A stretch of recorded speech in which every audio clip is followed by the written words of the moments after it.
The Birelli lingered near me. They were a typical type of Birelli, bipedal, hermaphrodite, two-armed, and little under 1.5 meters tall, with enormous, endearing black eyes. This one had uneven pale brown markings scattered throughout her pale blue skin. Their tail jerked in a way that suggested dread or nervousness. That was normal, at least for this particular one. Salutations, Geordie. I had long since stopped attempting to pronounce their name and had instead used a close substitute. Despite the fact that they were constantly so tense when we met, they had done the same with me. Salutations, Tilly. The vowels were spoken as a kind of mega diphthong that combined the letters A, I, O, and U.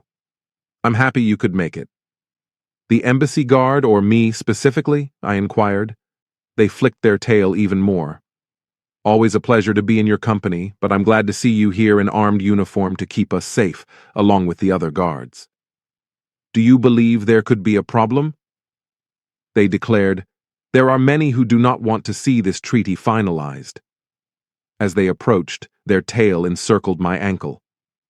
A treaty with Terra would be treated as an act of war, the Drana Empire threatened Birel in public. Their tail was shaking against my ankle, and I could feel it.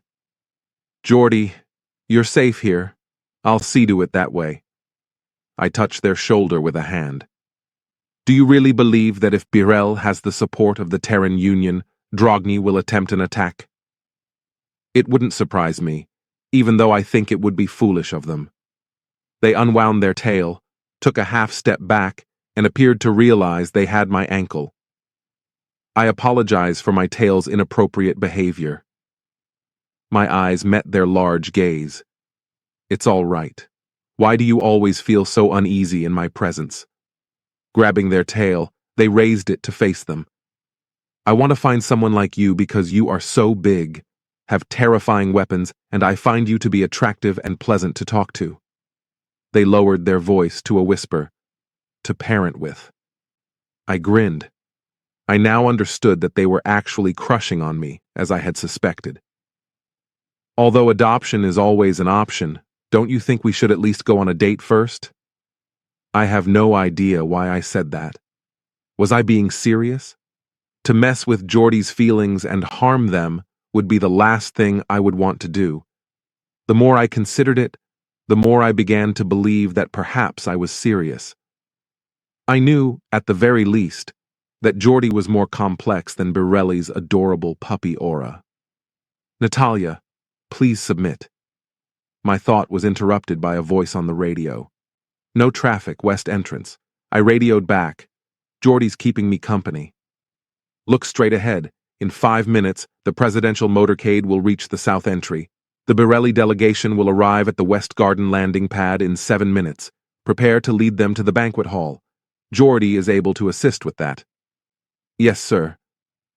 I glanced back to the small Birelli. You stay with me this weekend, and I'll take you out to dinner when I escort the Birelli big shots. They inquired, Is the Kesmi coming here? Indeed, Geordie. The Terran Union president will be meeting with the Koimoi of Birel here.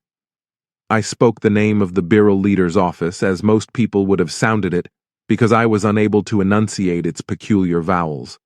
The president was surprisingly well-versed in Birelian, and her pronunciation was even more accurate than the ambassador's, who was currently waiting to meet her motorcade. I held the door open while paying attention and felt the vibrations of the Birelli shuttle landing in the yard. With their tails held in the proper upward curvature, the Koimoi and their entourage departed from the shuttle. Geordie got their own tail under control by imitating them. I spoke in Terran Common, leaving Geordie to translate. Please come this way only. As soon as the final Birelli shuttle arrived, a rental shuttle quickly zipped in to hover over the shuttle on the pad. 6 Drognan warriors emerged from the shuttle in 3 waves. The Drognans were anything but cute, whereas the Birelli were adorable. With wings that were worthless for anything but gracefully falling to the ground, they resembled a nightmare cross between a praying mantis and a toad, slowing their descent. The embassy was filled with the sound of an alarm. I dragged Geordie along with me and started shooting at the trespassers. "Bring them into the hall," I shouted. There was gunfire coming from every direction in the embassy. On the Borelli shuttle, one of the Drognans detonated an explosive. The pilot could not have survived it. In an attempt to enter the embassy before it was locked down, I retreated and bumped into Geordie, who was still behind me. "What keeps you outside?" "I am unable to. The door is secured." "The Koimoi?" I inquired. "Safe within?" I gave Geordie my sidearm after taking it out. "Be aware of how to—" They checked to make sure there was a cartridge in the chamber and the safety was off before saying, "I know how to work your weapon." You never cease to amaze me. I changed the magazines in my assault weapon.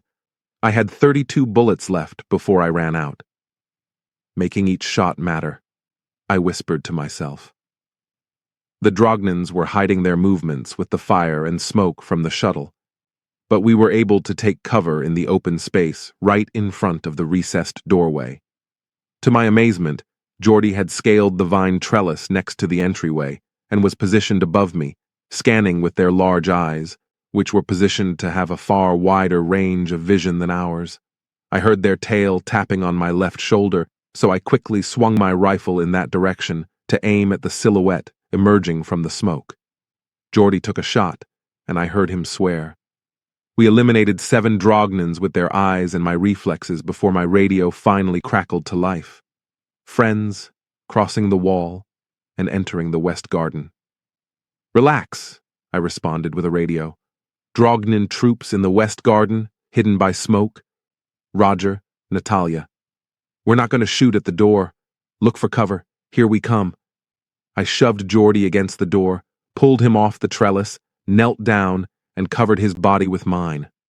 I was prepared for the worst, and thought my ballistic vest would save me from certain death. Yes, it did. The sound of Terran weapons firing from the wall was followed by 3 rapid explosions that shook the yard. It went by just as fast as it started. I attempted to rise up, but a sharp pain in my leg caused me to collapse to my knees. Geordie raised their tail in front of me, its tip dripping with blood. My blood is dark crimson, not their rosy pink. They said, "Do not try to move. You are injured." "Are you all right?" I inquired. "I'm not hurt." A trail of vivid pink blood was seen running down their face. "You're not," I said. While I was reaching for it, Geordie shrugged. "I was so afraid of the explosions that I just hit my head." "It is insignificant." "Excellent, excellent." My leg started to hurt. I was unsure if I had been hit by a bullet or shrapnel, but the damage was still severe. I started to feel dizzy. They exclaimed, "She needs a medic!" I heard the alarm go off and the doors unlock, but I was too dazed to understand what was being shouted on the radio. The siege was lifted. I made my way to the door and let Geordie in. "Enter as soon as you can." Geordie kept by my side, their tail encircling my wrist, as the assault team carried me in. That pleased me. I was given an IV by a medical professional, given an injection, and woke up at the embassy clinic on a bed. Geordie was sound asleep in the chair next to the bed, their tail encircling my wrist to the right. There was a big bandage across my left thigh. When I removed the edge to investigate what was underneath, I saw the remains of what appeared to be a major surgery. As I was checking myself, they woke up, and I felt their tail tense around my wrist. "I'm happy you're still here." "Me too. Did they identify it?" "A sizable fragment of metal from the shuttle, left over after the Drognans destroyed it." "I assumed you were aware. Until I tried to stand up after protecting you, I didn't even realize." "They thanked you for sparing their lives." With an inactive hand, they extended to reveal a transparent bandage covering a few sutures over their right eye. "Just going about my business." "Nonsense. Protecting the embassy, the ambassador, and other officials is your responsibility.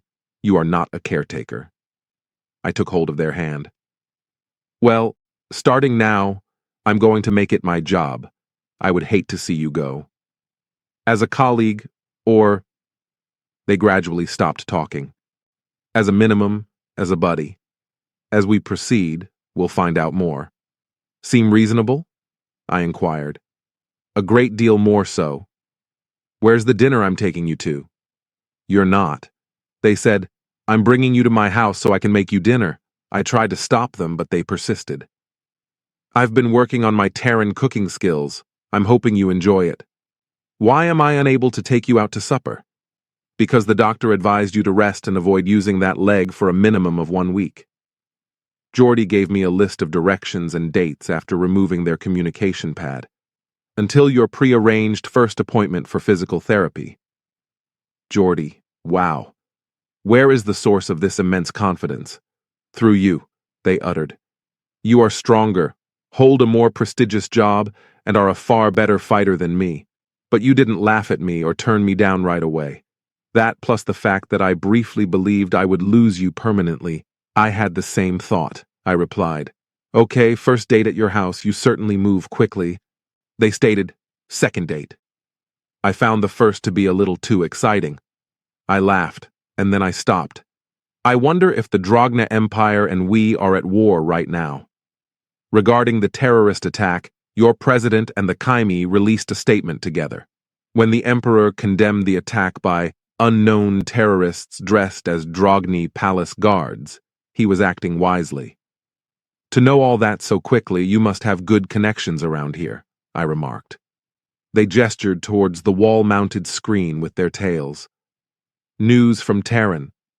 Well, yes, it appears that they are aware of everything going on, whether it is appropriate or not. I moved in the bed, just a little bit.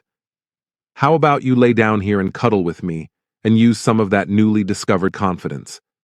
Right now, I don't want to be alone myself. The small Borelli rolled into bed beside me with their tail tucked around my waist without saying anything. I snorted as I wrapped my arm around them.